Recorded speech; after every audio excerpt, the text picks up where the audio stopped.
The whole world will change when this war starts because the lights are going to go out and they're going to stay out. Israel is trying to provoke an Iran-Israeli war for over 3 years now, and Iran has done nothing because they haven't been ready yet. But I think they're now getting ready. The globalists want Iran destroyed because it's the only Middle Eastern nation that is capable of producing its own arms without dependent on the East or West. Nothing in the Middle East or in the Battle of Ukraine is going to create a nuclear war that's going to start World War III. That's only going to start when China's ready to enter the war, and so the trigger event for World War III will really happen in the Far East.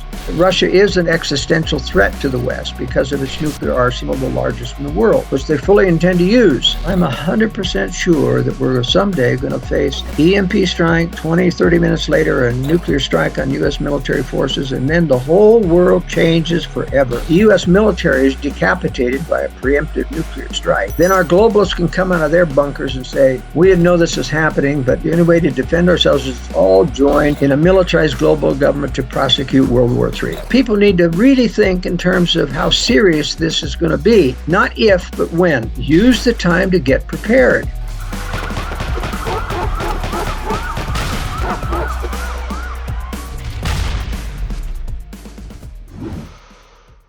Hi folks, Canadian Prepper here. It's an honor once again to have back on the channel Joel Skousen, who's a world-renowned expert in home security and constitutional law. He's the author of the book Strategic Relocation, which is a great book for preppers, would strongly recommend.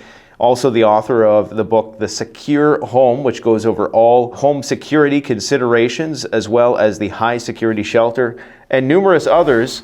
And what piqued my interest in Joel's work was his accurate forecasting of the Russia-Ukraine conflict. I seen a video, it must have been at least 10 years ago, where you were basically saying that, around the time over 2020, you would ultimately see a war with Russia and Ukraine.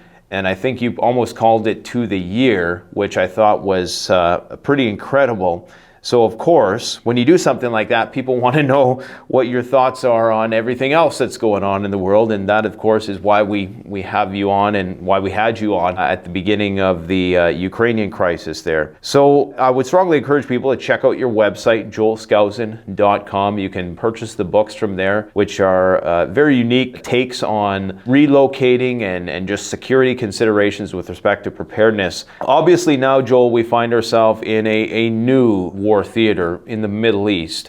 And I'm hoping today to get your thoughts on all the potential theaters from the Middle East to Ukraine and the East. But I think what's most pressing at this point in time and top of mind for people is what's going on in the Middle East. And what do you think the outcome is going to be here? Are we expecting a major war? What is the motives behind the United States involvement?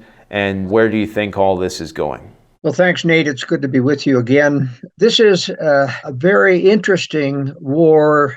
It differs from a lot of other wars that have occurred between Israel and the Arab nations surrounding it, particularly because in 1973 Yom Kippur War, Israel was caught napping, wasn't prepared for the assault that came upon them from the Arab nations.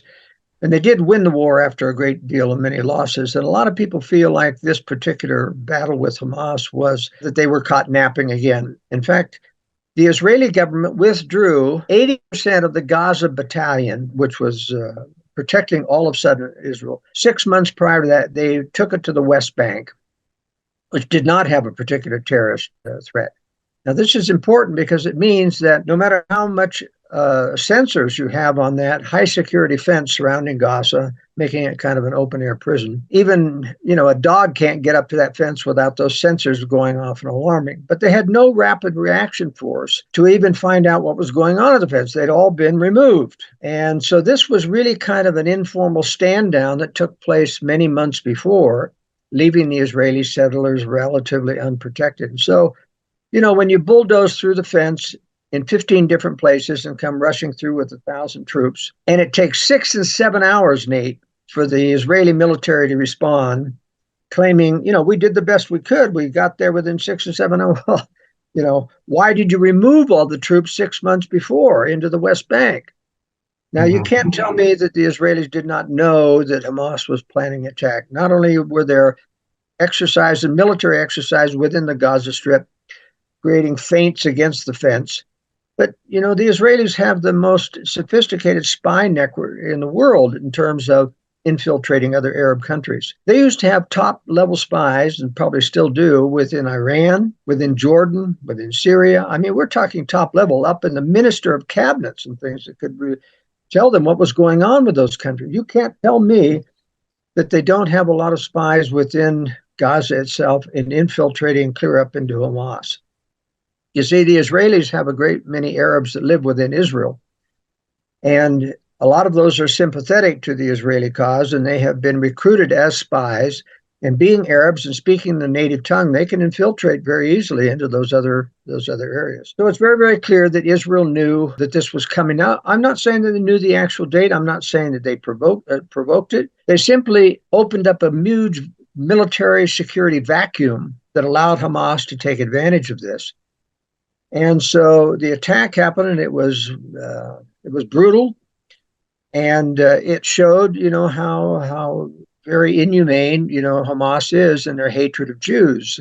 You know, the killing of 260 people at the rave music festival, which was unguarded, unalarmed, and then leaving all of those kibbutzim relatively unprotected. Israel had several years ago removed the right of the kibbutzim or kibbutz in Israel to hold automatic weapons and ammunition. They used to be able to have, every house could have an automatic weapon. Reservists could, in fact, take their automatic weapons home with them, but they're normally over in the more populated areas, not in these kibbutzim in southern Israel. And it's interesting that after this attack, suddenly the Israeli government took away the regulations temporarily prohibiting Israelis from having personal weapons. But it's a gun-controlled state like many other places in the world, and that leaves people unprotected. Now, why would the Israelis do this? That's the big question. Why did they want to provoke this attack? Now, in a superficial basis, it appears this gives them an excuse to go in and eradicate Hamas. In other words, let Hamas come through and do a terrible tragedy, and that gives you the excuse to invade Gaza. And Israel has been almost for 3 weeks now threatening to do a ground invasion. It's not yet happened. Why is that? Well, that's where the conundrum is, because all they've done has been bombing Gaza, killing over 5,000 civilians already. And, you know, it's not indiscriminate bombing. They do, and that proves that there's a lot of spies within Gaza. They know where Hamas hides out. They know where their bunkers are. They know where their tunnel systems are. They know the apartment. And you know, Hamas is pretty ruthless. They put operational centers in hospitals, in schools, so that when the Israelis come to bomb them, that they can, you know, propagandize the world they're bombing hospitals and schools. Last week, Brigg talked about the fact, though, that the Al-Ali hospital bombing probably was not an Israeli bombing, but an errant rocket going. And I go through all the evidence of that. You know, the shrapnel just doesn't match a bomb. In fact, the hospital was not destroyed. Only the windows were blown out. And a bomb, of course, would have done a lot of destruction there. The body count was exaggerated tremendously in that. There weren't 500 people killed on that, maybe 50. But in any case, it turned, shall we say, the outrage of the international community from being pro-Israel and anti-Hamas to become anti-Israel and pro-Hamas. And this is what happens every time you have a war between Israel and Gaza, is that eventually you get enough civilians killed within Gaza that you have the international call for a ceasefire. And so Israel, despite 3 times invading Gaza, has never been able to eradicate Hamas, and Hamas gets stronger every time. Israel has a total blockade around that, and yet they're able to smuggle in enough explosives to create rockets, thousands of rockets. Over 5,000 have been launched into Israel. That means you get triggering devices, you get explosives, you come and you smuggle that through. And Israel they inspect every cargo that comes through, and you wonder, how is that happening? Well, it's pretty difficult to inspect and go through every bag of wheat and every, you know, crate of food unless you open everything up and find explosives. It's a pretty difficult thing to stop the infiltration of arms and ammunition and explosive materials into Gaza. But in the larger picture, I think that the invasion of Gaza by an Israeli military ground assault is an impossibility. You know, Benjamin Netanyahu, the prime minister, who's a globalist, by the way.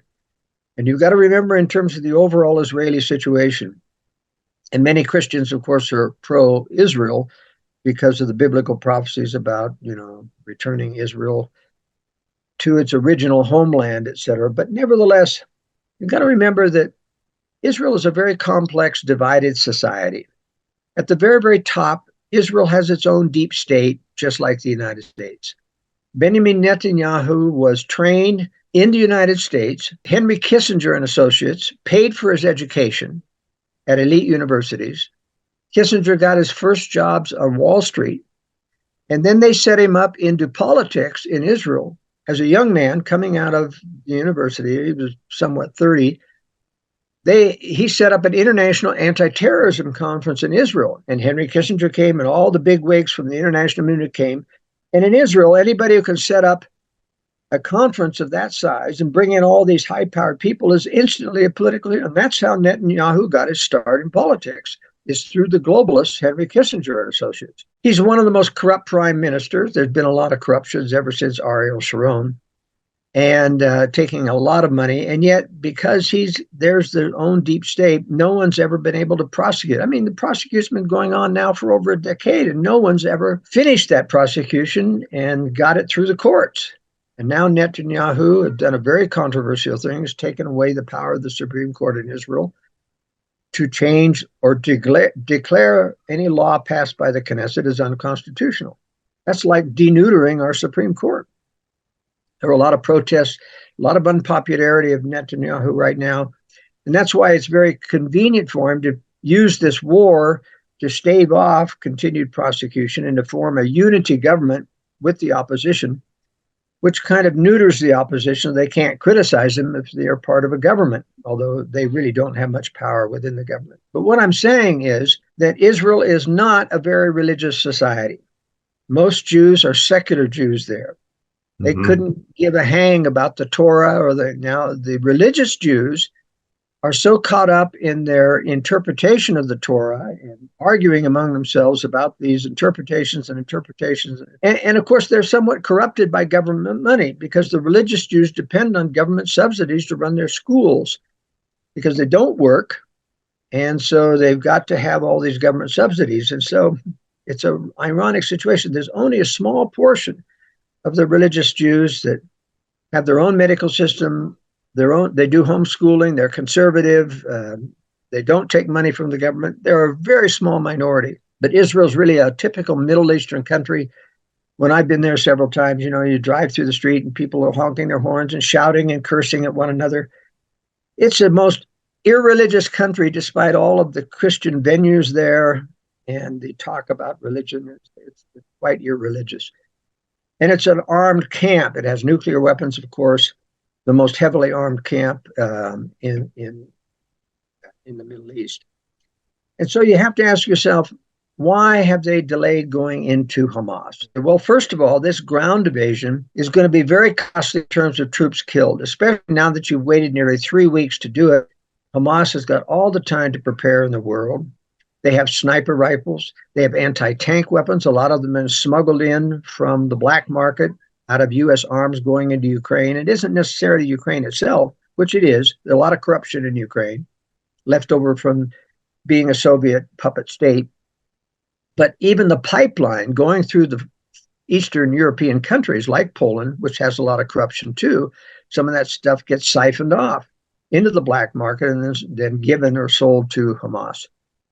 And so they've got some Javelin anti-tank weapons, and they've got lots of RPGs, and they have a lot of drones that they've gotten from Iran. Iran has huge factories creating drones.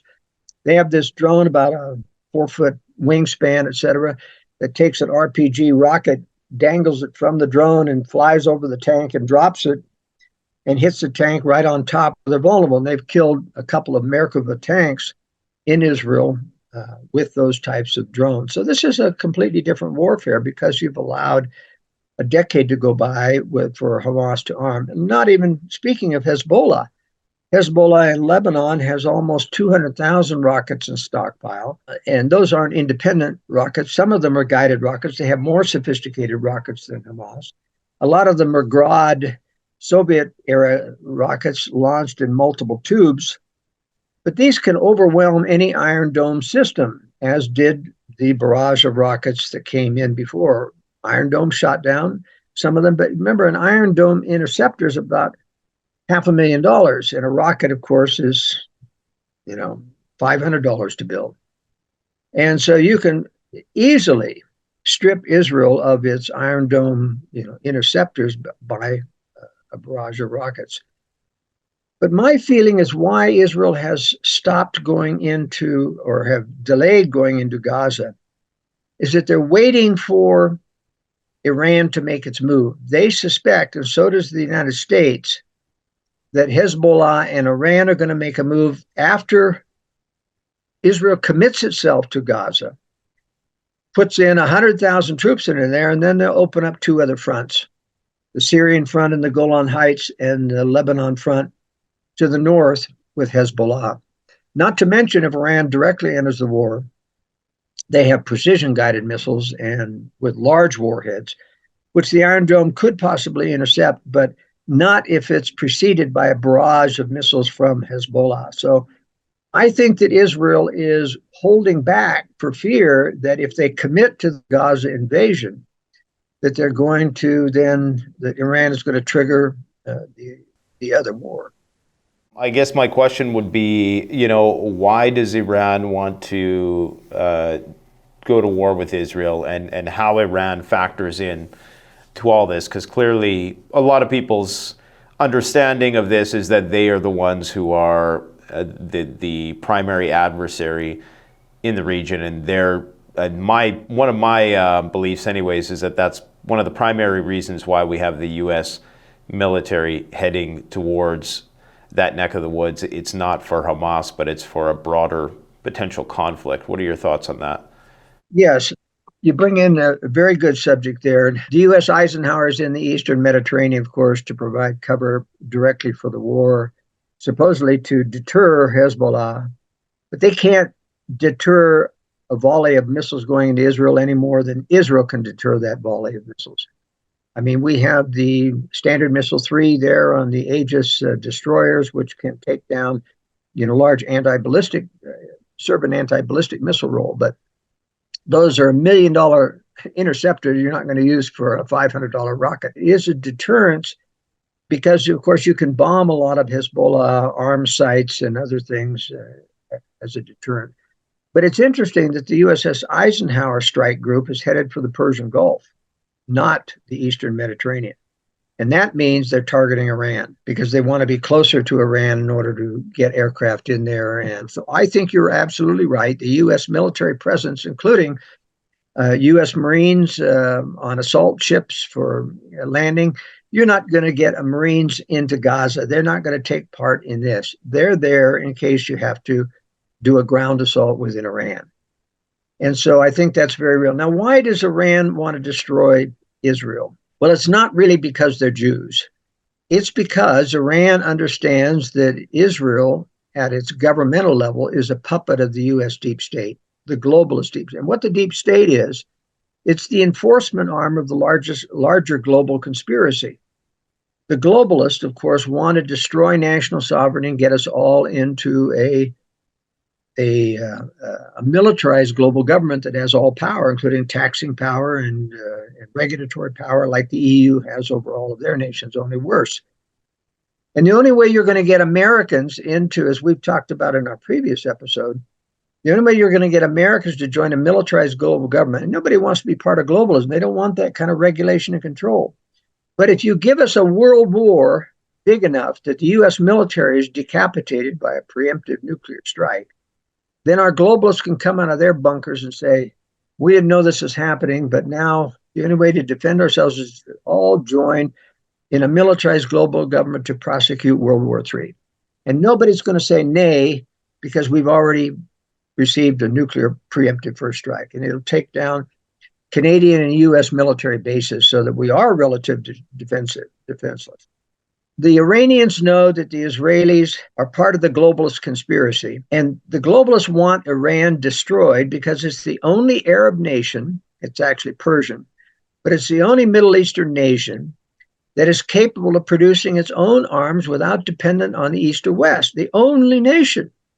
Every other nation, Saudi Arabia, Jordan, gets their arms from East or West, not Iran. They have a formidable armaments industry. They're building all of the drones that are in the Ukraine war. They have munitions. They have RPG rockets. They have ballistic missiles. I don't believe they have a nuclear weapon yet, though they are trying.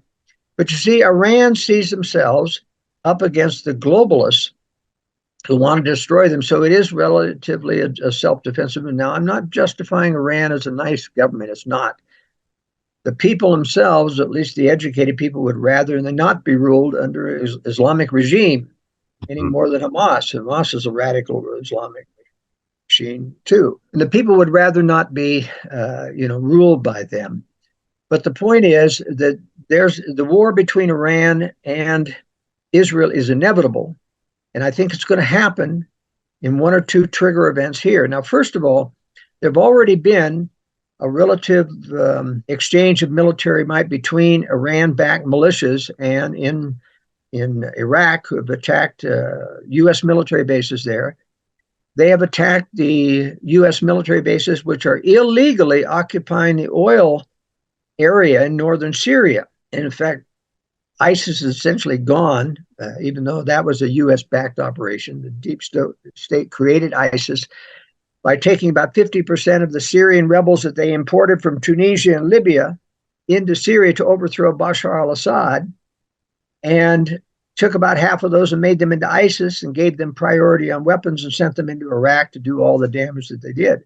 And the U.S. protected ISIS. Every time they were about to be destroyed, they'd send in helicopters and trucks, and rescue the leaders, take them to the next place so that they could fight again. In fact, in the last battle of ISIS in Raqqa in Syria, the U.S. hired and paid for 50 semi-trucks driven by Arab drivers to go in and rescue ISIS, their families, and their heavy weapons. Now, this was supposedly a ceasefire, where you leave your weapons behind and we let you come out, but U.S. rescued their heavy weapons and brought them back to Syria, northern Syria, where they originated. And remnants of ISIS are still there in northern Syria, protected by the U.S. forces between the Assad regime and ISIS.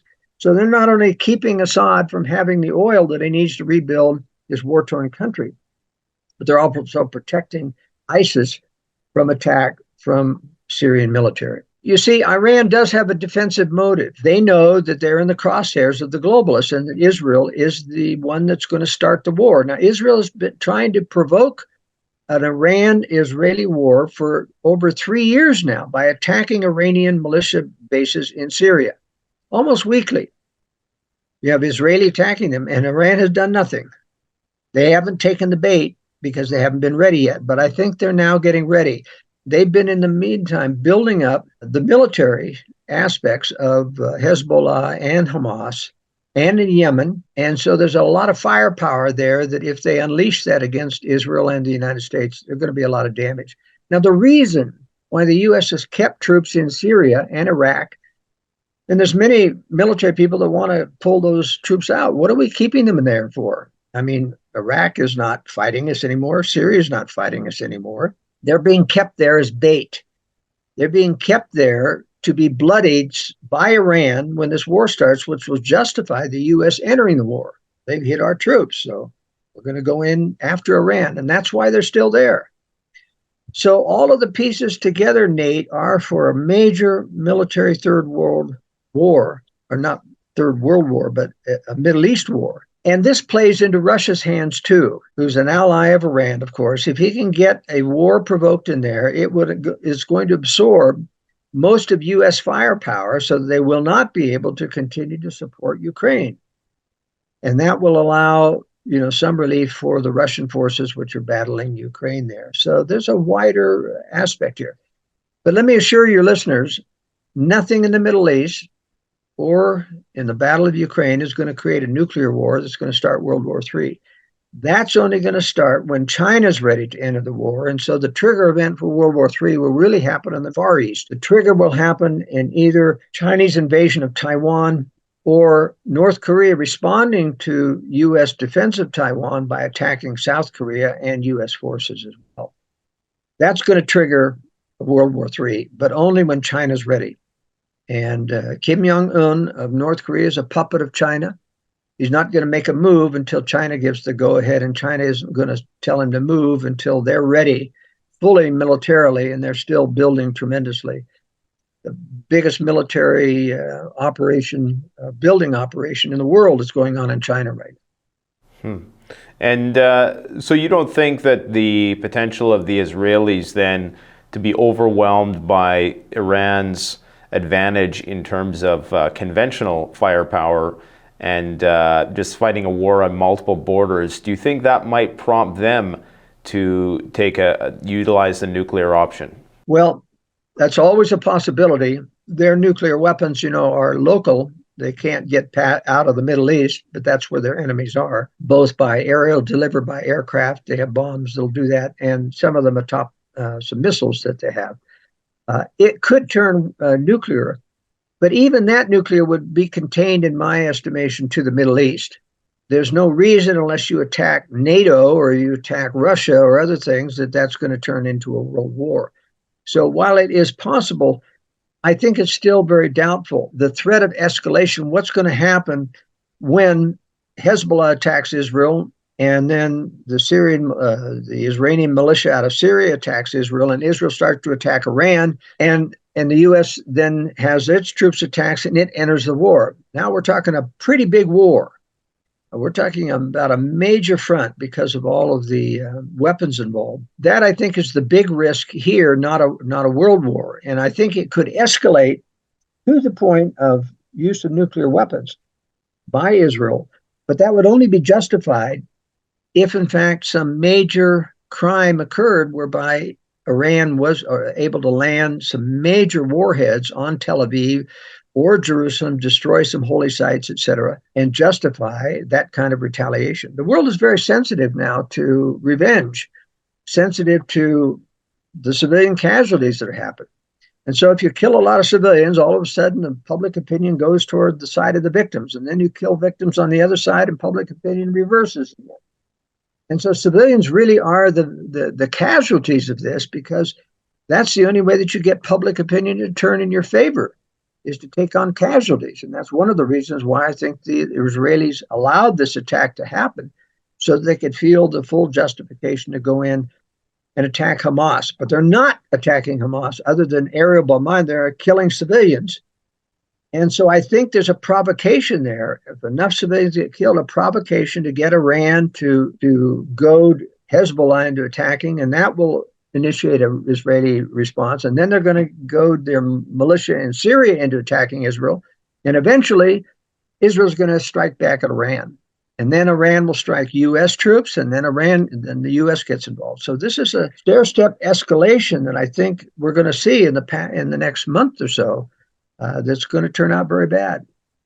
Yeah, I have to agree with you. I mentioned in a recent daily update that I did that I felt that this World War III, as stemming from what's going on in the Middle East, is a little bit overblown in terms of, that it would likely largely be contained to Iran and Israel. Maybe there's a possibility that Russia gets involved if some of their forces in Syria, or if Iran really starts to have its back up against the wall and calls in the Russians in some capacity for assistance. But I would have to agree with you with that. There was some pictures taken yesterday by some anonymous poster that showed a picture of them by a sign, by a Israeli sign that said Dimona, which is where they keep their nuclear facilities, and other places throughout Israel, basically hinting at that, we have sleeper cells inside of Israel as well, and they know where the nuclear facilities are, and that there might be some sort of undermining of those facilities. We also have the Iranian army today saying that their large-scale maneuvers of all formations of ground forces will begin tomorrow. So we're starting to see that sleeping giant wake up. Yeah, I think that there is maybe a slim possibility that other countries get involved, and maybe once you have the United States in there, there is the possibility that the Russians and the United States might meet somewhere. But I have to agree with you that I think it's, for me personally, the risk of nuclear escalation was greater in Ukraine, and I still think that that's the bigger play. But what are your forecasts, I guess, for how this might play out? And I mean, I know that's a difficult question, but in the next 3 months in the various theaters. So like what might be seeing, or what can we expect in 2024 in the Middle Eastern theater, in the Ukraine-Russian theater, and the Eastern theater? Well, first of all, let me go back and review the fact of why the Ukraine war, despite all of Putin's threats, cannot and will not involve nuclear weapons against the West. I mean, no matter how much Putin threatens, he doesn't have the conventional military to occupy once you throw nuclear weapons out and destroy the military of another country or NATO or the United States. You see, if you don't have the ability to occupy and take over and stop a country from rebuilding, they simply rebuild and come after you again. He doesn't have the power to occupy all of Ukraine, let alone Eastern Ukraine. You see, he's full up with that. He can't occupy NATO. He can't occupy the U.S. He has to wait for China before he throws nuclear weapons. And China is presently in a nuclear building process. The U.S. has long said that China had 300 nuclear weapons, which was bogus. They don't know how many they have. It's a top secret program. It's all underground. They're just guessing. Now they said it's up to 500, and it's going to double within the next, 2 or 3 years. Well, I think it's already been up at least 2,000. But nevertheless, you're going to have enough delivery vehicles, et cetera, to do that. And China just isn't ready yet. They are building, but even the Chinese admit they'll be ready as a first-class world military by 2027. That puts it right in the middle of where I predicted this World War III will start, the middle of the last half of this decade. Could be a little bit later, towards 2030, or a little bit earlier. People really need to prepare. I think, in answer to your question, that in 2024 we'll be fully engaged in a Middle East war. Russia will not be engaged except sending in military hardware to support Iran and the various proxies. But even Russia's hardware is limited now because of the war in Ukraine. And so Iran becomes the major supply chain. And Russia we'll be putting in more S-300 and S-400s into Iran to stop U.S. and Israelis from destroying those weapon systems. It's going to be a very bad war. It's going to be a very costly war. It's going to use up a lot of military material. And the U.S. has to worry about that because with World War III, with China looming in the aftermath, we would be down in military stockpiles. We'll have used up a lot of our Standard Missile 3s on our Aegis destroyers. We'll use up a lot of our bombs and other things, just as Israel is using up a tremendous. They've dropped over 6,000 bombs now on Gaza, and that's having to be replenished by U.S. stockpiles. So that's the major threat, is this escalation of the war into 2024. And what bothers me, Nate, is that there's no good solution to this. Because, with 2.3 million people in Gaza, even 100,000 troops going in there, it's just a nightmare trying to root them out of concrete buildings with snipers all around and booby traps and bombs. And, the Israeli people, a lot of them don't believe in a resurrection. They don't believe in an afterlife. Some of them do, some of them don't. But it's a very questionable thing within Judaism. And so death is a big thing to the Jews. They mourn and they wail and they cry, about death because there's a sense of hopelessness, when somebody's gone to a certain extent. And because of, that's why the Israelis are subject to hostage taking. They have traded hundreds of arrested terrorists for even 1 or 2 Israeli soldiers that get taken captive. You just never want to do that. As sad as it is when you have hostages, once you start giving into that, you're just inviting more hostage taking, as has happened during this war on October 7th. You have over 200 hostages now. And, Hezbollah has released 3 or 4 hostages just as a measure of goodwill so they can tamp down on international pressure against their atrocities. And to build the case that, we want to negotiate and we want more hostages and you're going to give into this. And part of the reason why the Israelis have not gone into Gaza is that Hamas has said we're going to start killing a hostage a day for every day that an invasion happens. And that's going to be a lot of bad press for the Israelis. Yeah, they are very casualty averse. Like you say, there's a secular component there, which often is conflated with the Judaic religious component, which is not necessarily the case. So you think that this thing only goes nuclear if China gets involved? That's your forecast. And do you think that there's a possibility of escalation in Syria as a result of possibly Israel continuing its strikes in Aleppo and Damascus, getting maybe a little bit too close to Russian forces there? Is there a possibility that Russia, because we know that there's some loose diplomatic ties between the Russians and the Israelis, which really kind of complicates this thing, and now you have Turkey, who's being really standoffish with Israel as well, but is a NATO member state. So there seems to be a lot of overlapping alliances here. But what do you think about the prospect of Russia maybe getting more involved in the Syrian end of things? Not much, frankly. There's very few This is Russia Special Forces, and there's technicians that run the S-300 and S-400 missile systems in Syria. But other than that, there's no real substantial ground troops there. There's a few aircraft still there, but it's not enough to trigger, I think, a Russian involvement. And frankly, Russia's got its hands full in Ukraine. It can't get involved militarily. It will only stay as a supplier of air defense equipment and of munitions for the various sides as far as it's capable. So I don't think there's any chance at all of Russia becoming involved in a war with the United States or Israel over this particular conflict. So what if Bashar al-Assad's regime is under threat? You don't think that the Russians would involve themselves in order to keep him propped up? Yeah, but not with troops.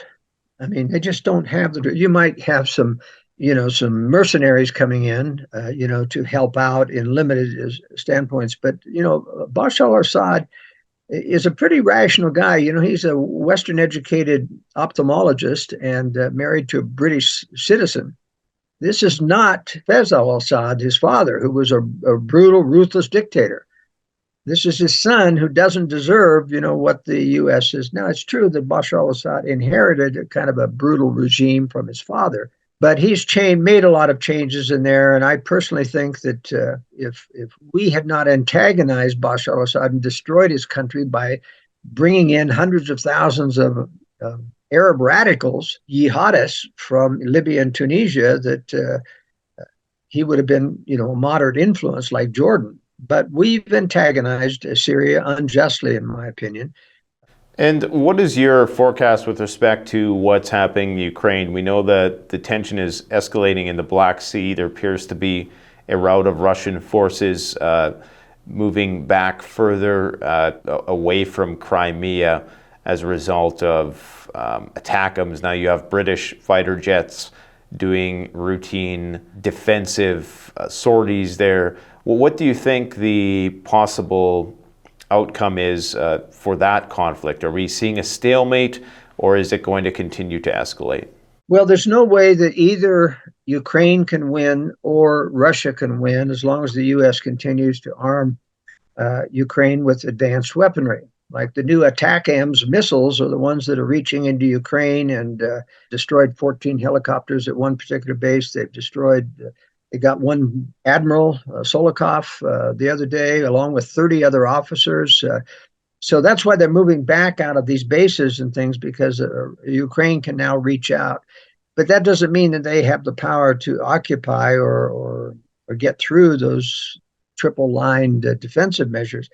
You see, while Ukraine was waiting for U.S. tanks, Russia was building that three-tiered defensive position all along the Donbass, which Ukraine has used up a great deal of forces trying to penetrate, and has had some success here and there, but never achieved a breakthrough yet. So, this is a war of attrition, meaning who can last the longest. And, Russia is really reaching its limit in terms of producing weapons to keep this war going. It's got a lot of resistance against further manpower problems, and Ukraine has even a more limited pool of manpower to pick from. So that's why Ukraine is having to rely more and more on advanced Western weaponry in order to make Russia pay in terms of losing a lot of their tanks, a lot of their artillery systems, a lot of their weapons depots, and even headquarters have been under attack. I just see this as a way in which the U.S. continues to diminish Russia's conventional weaponry. And it is a proxy war against Russia, but I think an appropriate one, in the sense that Russia is an existential threat to the West because of its nuclear arsenal, the largest in the world, which they fully intend to use at some point. So by making sure that Russia's conventional ability is diminished significantly, they keep Russia from invading the Baltic states, which are next after Ukraine. And as I explained the first time that we met, you see, in the phony fall of the Soviet Union, in preparation for that grand deception, they put the Donbass and Crimea into the boundaries of Ukraine. Those are all Russian-speaking territories. The only reason they did that is they knew there would be antagonism in the future, which would justify them invading and taking back Ukraine after they gave up Ukraine in the phony fall of the Soviet Union. Well, they put in hundreds of thousands of Russians into Latvia, Lithuania, and Estonia. And those Russians are bottled up in their own ghettos and things and complain loudly about being persecuted. And it's just an excuse waiting for happen to Russia to come in and save them. That's the reason they put those Russians into those countries, so that after the phony fall.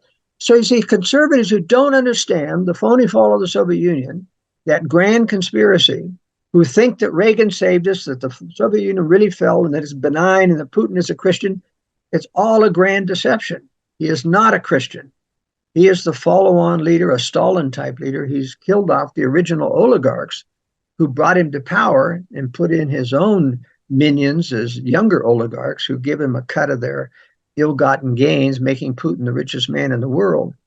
But he's anything but a Christian. And even though the globalists have built up Russia and China by giving them aid, I mean, they brought them to power. We brought Mao Zedong to power by cutting off aid to Chiang Kai-shek. We brought the Russian communists to power by giving $20 million of gold to the Russian Revolution, and the Britons gave an additional $20 million in gold. We cut off military aid to the white Russians that were fighting the Bolsheviks so that they could win. We brought Batista to power. I mean, we brought Castro to power by cutting off military aid to Batista. We brought the Sandinistas to power in Nicaragua by cutting off military aid to Somoza. But before World War III comes along, the globalists have to switch sides. They have to stop building up Russia and China and start to attack them. And that's what we're seeing. They're actually doing the right thing now because they don't want to get caught or blamed for having built these enemies. So this is their way of covering themselves by correctly now starting to attack Russia through a proxy war in Ukraine. And so conservatives, unfortunately, are now all following the mantra, Russia must be the good guys because the globalists are against them. And it's just stupid. It's because conservatives have not understood conspiracy theory. Interesting. And so you say that Russia has every intention of utilizing its nuclear arsenal. In what capacity, and what might be the trigger for something like that to happen? They can only do it in combination with China because China has the ability to occupy. As I say, that's why they have to wait. That's why all of these bluffs by China about using nuclear weapons are bluffs, is because he cannot occupy. He cannot fulfill the need. I mean, nuclear weapons that are new to the military, so you can come in and occupy and take over a country and control. Now, conservatives wrongly think that Putin is fighting against the New World Order because he wants to give us some freedom. It isn't true at all. Russia and China want to establish their own brand of nuclear or of New World Order under their own tyrannical control. And believe me, you don't want to live under Chinese or Russian occupation. So the point is, Russia has to wait for China. And that's why all of this is a bluff and always will be a bluff. And the trigger event will probably be if the invasion of Taiwan occurs and the U.S. does not intervene, it won't lead to World War III. But if the U.S. intervenes to stop it, and remember, the U.S. for many years had said, we're not going to intervene. We believe in the one China policy, that Taiwan's part of China. But Biden made a mistake twice by saying that the U.S. would defend, and the White House came out and tried to disabuse that. But it caused China to think, well, maybe they are going to intervene. So that's what has caused China to hold off in invading Taiwan. They still do military feints, aircraft flying into Taiwan's airspace to try to wear out the fighter jets that Taiwan has in response to this. But I don't think now that the invasion of Taiwan will come until it becomes a trigger for World War III. And why would it be a trigger? Because North Korea has said if the U.S. intervenes militarily to stop China, that they will attack U.S. forces in South Korea and in Guam and in the China area. And North Korea can do that. And remember, we've got 27,000 troops in South Korea, so we have to intervene. The American public would demand it if our troops are at risk in South Korea. And that will bring on World War III, because if we intervene against North Korea, we might have to use tactical nukes, because so overwhelming is the military power of North Korea versus the 50,000 troops South Korea has, that China, if we use tactical nuclear weapons, could say, well, you started it, and then they could launch against and do that preemptive military strike. And remember, Russia and China do not intend to bomb U.S. cities with nuclear weapons. They want to hit military targets only and then blackmail the West into submission. And you might ask, well, how do the globalists intend to win this war if they allow a nuclear first strike to fall on our military bases? Well, I think they have space-based military interceptors to stop any further blackmail from occurring, to stop any further nuclear weapons from threatening our cities. And the reason I think that is because General Mattis, former defense secretary, spoke at a Booz Allen private conference and said, you'd be surprised how many trillions of dollars are going into space that are not on the budget. Well, all the reconnaissance satellites are on the budget. All of the space launches are on the budget, everything. So what's that left? It's got to be militarization of space. And it's not going to be used to defend us. It's going to be used to defend us only after a first strike has been absorbed. Because remember, that's the only way the globalists get Americans and Canadians into a military global government. So you think that they need to almost invite or allow some major attack to happen to prompt everybody to call for some global government's initiative? Remember, it's not just calling for it. It's the fact that our militaries have been decapitated. And even as a former military officer and pilot, for the military, I can tell you, I don't encourage anyone to go into the military anymore, because if they're at those bases, their lives are going to be at risk. The U.S. is not going to defend them. In fact, the U.S. has no defense against nuclear missiles. Our puny ABM systems have no warhead on them. And with new hypersonic warheads being developed in China and Russia, we haven't got a prayer of intercepting. With a kinetic warhead, you've got to hit the warhead you've got to physically hit it. Mm-hmm. And you just can't do that at hypersonic speeds. And so. But do you think they have some sort of space-based deterrent? Yeah. I think they've got space-based weapons that can hit those missiles in the boost phase at the apogee, so that before they release their weapons, they're destroyed. That's the way to really defend against nuclear weapons, is hit them in the upper stratosphere. Just to summarize then, you think that the Middle East will likely flare up.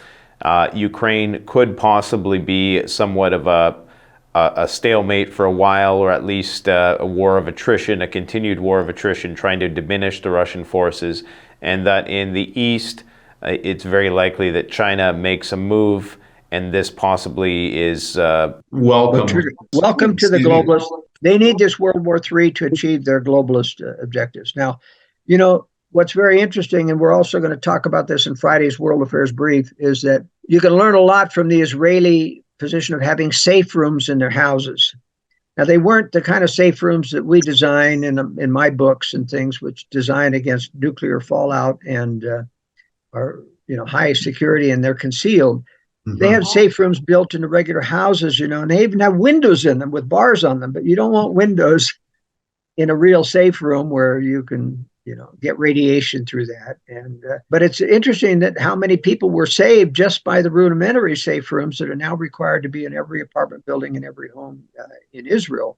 And we don't have that kind of civil defense structure in the U.S. and Canada, but we'll need one someday. And so, You know, you have a lot of subscribers and Canadian preppers, and I have a lot of people that read my World Affairs Brief, but my big problem is they're all waiting for a Donald Trump to come in and save them so that they don't have to prepare. But remember, we've got a few years left where you can build these safe rooms, you can prepare, you can get your food storage in, you can get to safe places in rural areas or prepare retreats, which are very important to get out of the big cities when the electricity goes out and an EMP strike and all the things we talked about in your last session. It's very important for people to realize it's not enough to know what's going to happen. You have to prepare for what's happening. That's why we spend our time in our life trying to warn people about the fact that life isn't going to turn out very well right now. Yeah, I think a lot of people right now are looking for confirmation that things will get bad so that to justify the investment of time and energy and resources into something like that. I think for myself personally, the writing's on the wall. I think we're living in the age of extremes. Nothing highlights that more than what happened yesterday with the mass shooter incident. And we're just going to have more crazed incidents like that, I think, in years to come. So there's also that component of this, which is more of a low intensity conflict that emerges across the map as people are radicalized. So I think the justification is there. I think people shouldn't, in theory, need any more reason to make their own insurance policy than we've already provided them. But as you say, it's kind of nice to hear you say that you think there's a few years left before things really go sideways. There's a wide array of opinions on that. I think it might be a little bit sooner, but it's good to err on the side of caution, I suppose. But it is nice, hearing what you're saying, coming from my perspective, it's nice to hear because I have a far more cynical view of things. I do think that people should take a look at your books with respect to strategic relocation, the secure home, with respect to what you're saying about panic rooms, safe rooms. This is definitely something to consider, retrofitting a basement or, just creating a fallout shelter, getting more self-regenerative systems in a person's home, solar, growing your own food, learning these off-grid skills is going to be of great importance. And just maximizing the grid, while it's here, utilizing, because it's right now I can go to the store, I can just drop a few bucks and get a bunch of food that would be an impossibility if there was another supply chain breakdown, which we could very well see, especially if there is a Middle East war. I think something people got to keep in mind is the price of oil and how that's going to affect global markets. And are you a precious metals guy? Well, not really, other than, silver dollars are a very good barter item, but gold is way too expensive to turn into a barter item. How do you get change for a $2,000 gold coin? You just can't do it, and paying for things.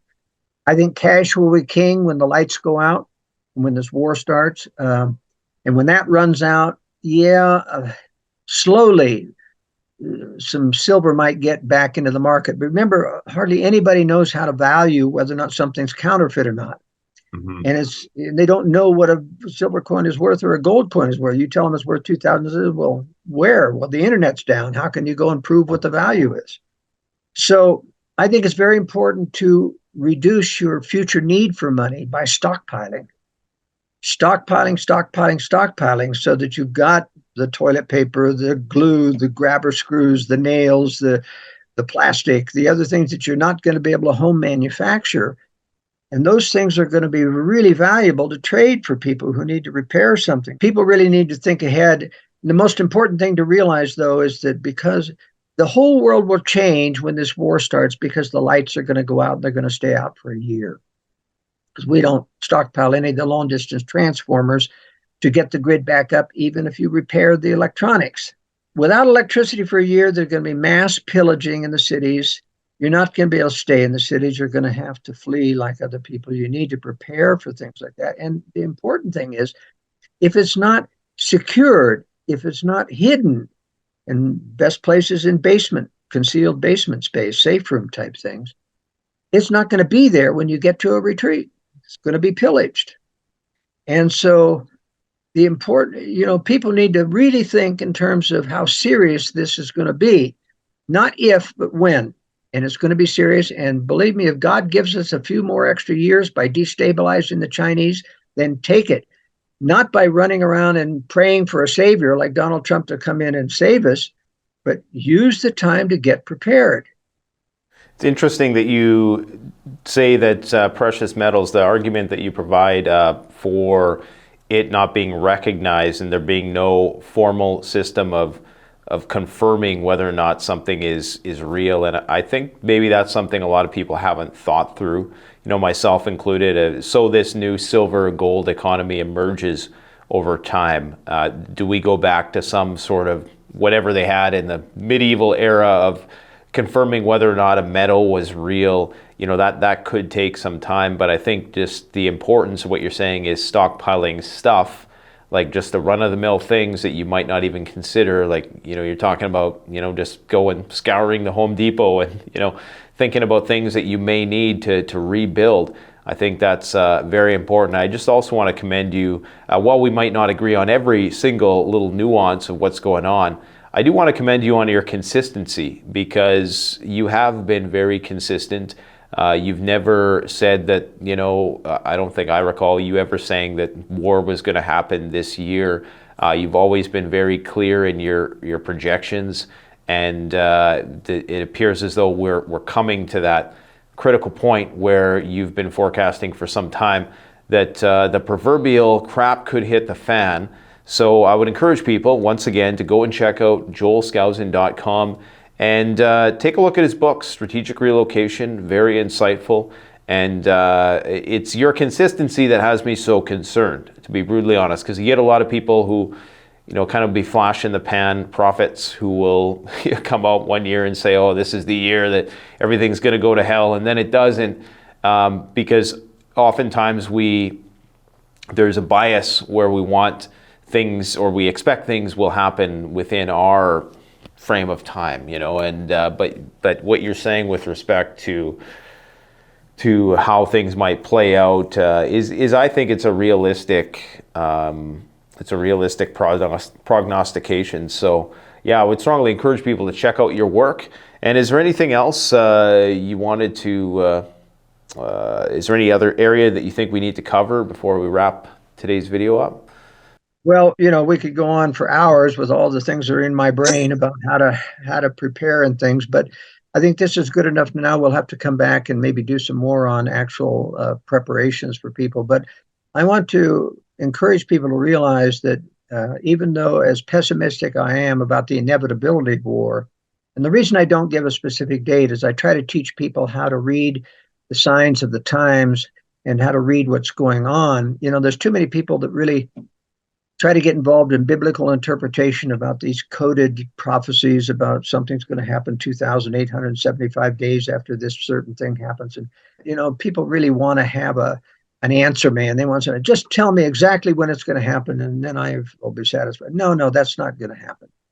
We are expected to use our own judgment and learn to see what's going on in the world. And that's one of the reasons why I published the World Affairs Brief, so that people can see through my eyes as an expert in conspiracy about how I think all of these multiple complex conspiracies are trying to work out. It's complex. I mean, if you, for example, in the Ukraine war, don't understand the phony fall of the sun, you think the West just provoked it and Russia's just being defensive.